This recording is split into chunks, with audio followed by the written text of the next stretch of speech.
Good afternoon, family. Hope you're doing well wherever watching me from around the world. I just want to wish you a good afternoon. So please subscribe, share, and like this video.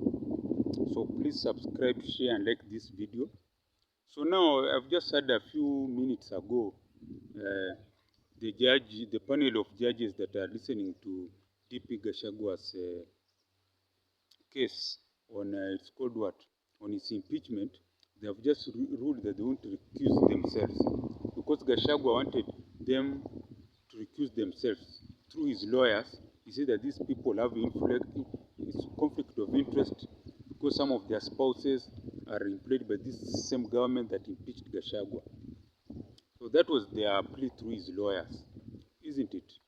So now the judges have ruled against that.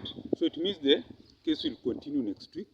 So most likely this is I'm always right. And my predictions always come correct. Next week on Thursday, they're going to rule that the impeachment was correct. And then that will be the end of Gachagwa's political career. Because he'll go up to the Supreme Court, but they'll uphold. Which means that if you are impeached according to the Kenyan Constitution 2010, you cannot stand for any office, even a village chief.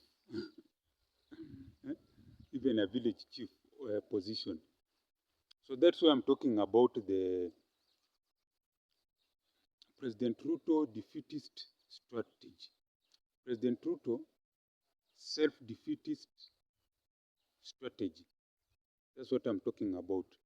He has a strategy that is self-defeatist. You see now, yes, Gachagua was indisciplined, he was chaotic, but he was a better deputy president because he kept the wananchis busy with his talk while President Ruto works. So me, I believe these differences may have been about sharing resources. You know, here in Kenya, when people win power, it's about sharing resources. But this time, the president did not want 50-50. He said, everything that comes will go to my people. That's the people of the president said, President Ruto. That's what we are talking about. So now,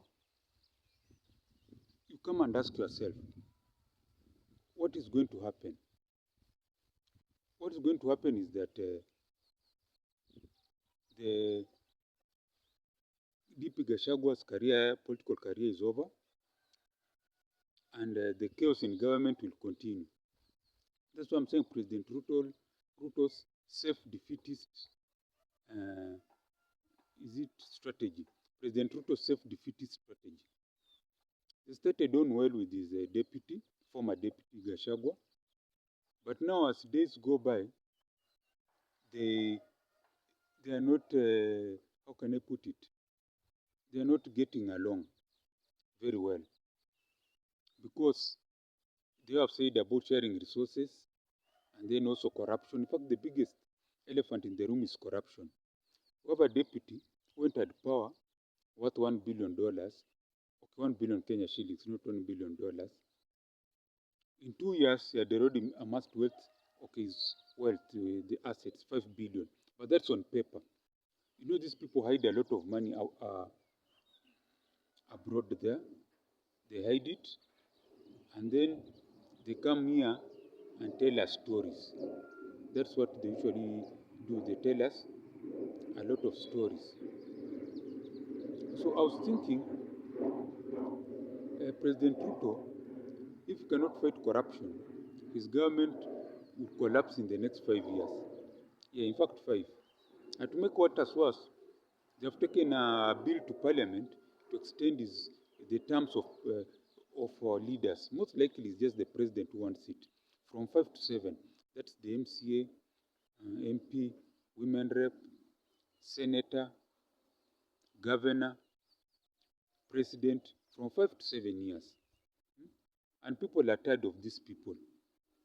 So now, what's going to happen if they do a referendum? Because it has to go to a referendum. Let's engage this hypothesis. If the Senate passes that bill, whereby they have to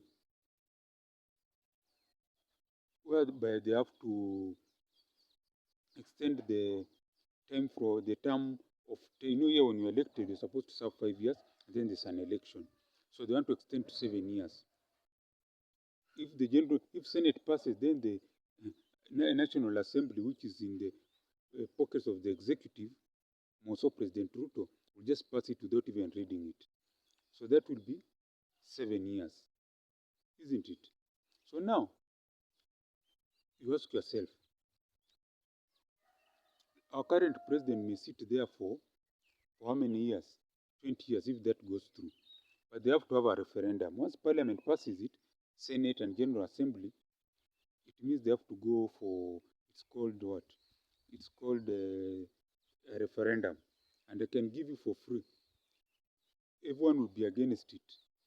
There will be so many forces against it. Even for this Gachagua person who is very popular in Central Province. So mobilize the whole of Central Province, Western, Nyanza, everyone will be against it. It will fall very hard. So that's why I'm talking about it's called the President Ruto self-defeat strategy. Everything he's doing is about destroying his legacy. You cannot be taxing people. It's called the housing levy. So I was saying, once they do the referendum, everyone in Kenya plus Central Province, all those areas in Kenya will be against it. And why am I saying this? That's why I'm saying President Ruto's self-defeatist strategy. He's assuming Kenyans are really suffering. The economy is bad, inflation, joblessness. Like there was this job I saw in the newspaper. They wanted 2 people to go to Arab world. Just these normal jobs of being housemaids, being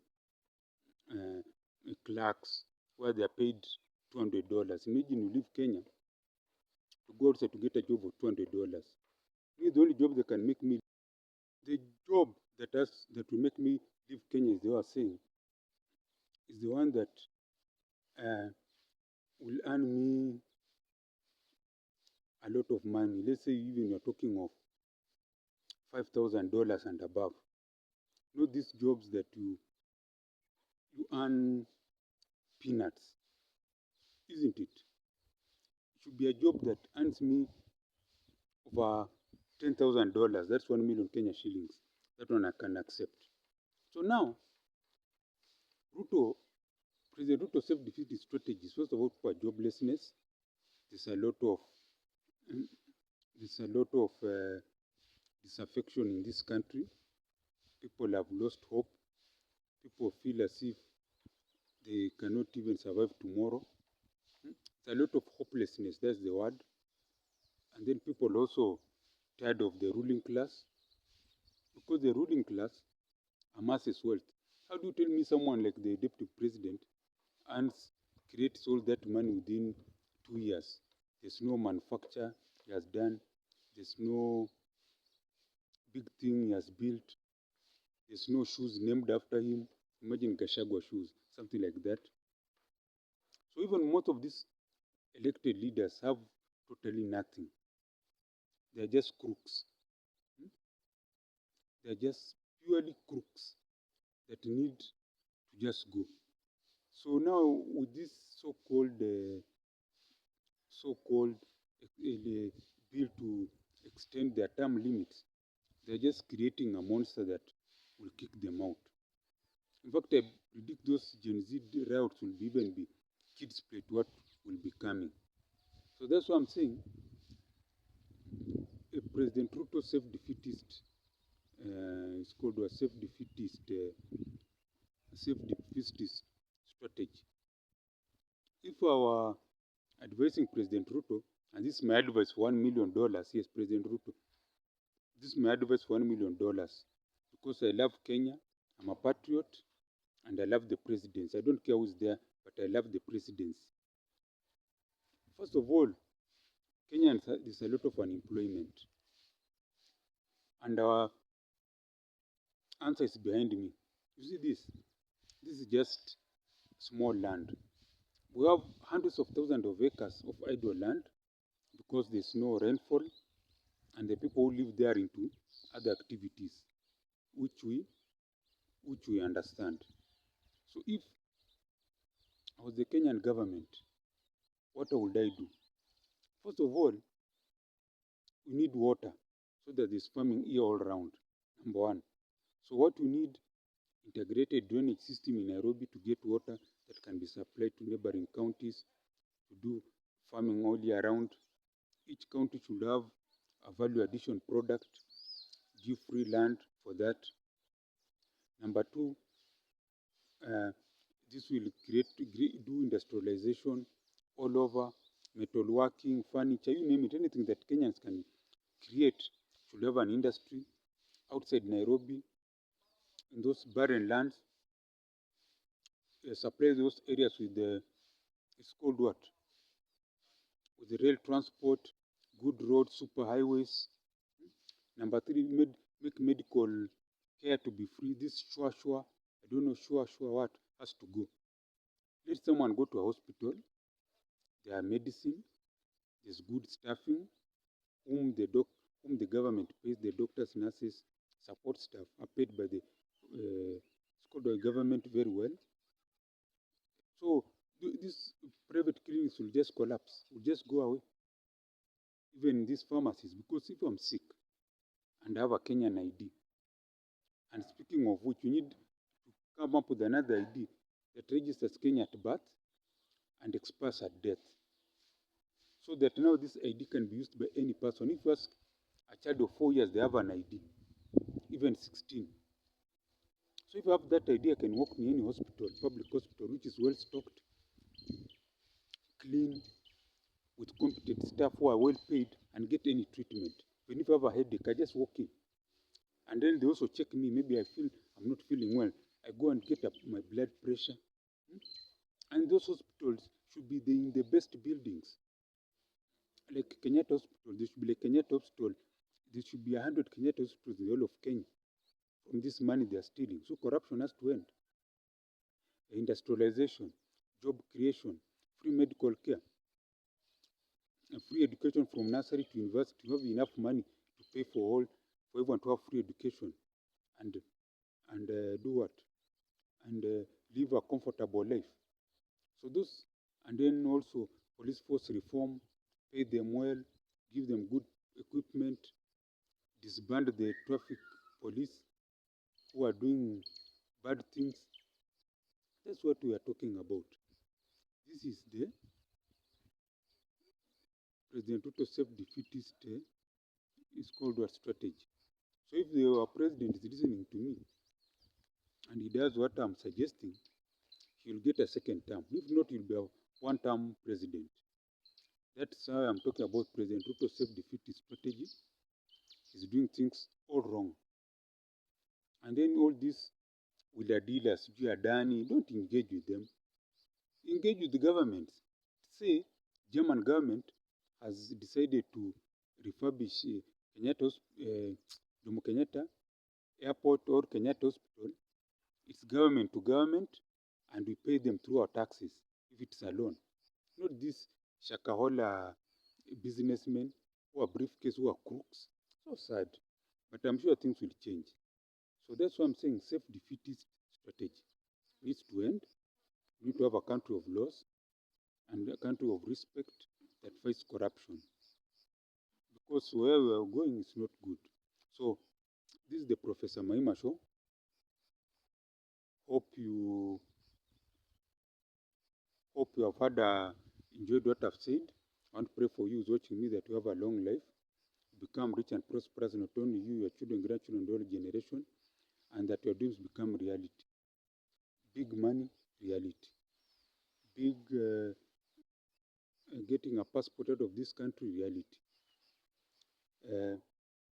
Expanding your business, reality. Building your first house, reality. Buying your first farm, reality. Getting business partners to expand your business, reality. Building that big flat or skyscraper, reality. And also pray for myself to get big money, build a big technological university that can train future entrepreneurs, provide jobs for the Kenyan Gen Zs, produce a product that can be used in Africa and worldwide, and make money for myself, big money, and also big money for the Kenyan government. That's my prayers. Amen. So please please support our channel through the mobile mpesa down there, +254 769 729 327. I repeat again, mobile mpesa +254 769 729 327. And as I always say, gwaheri ya kuonana, gwaheri.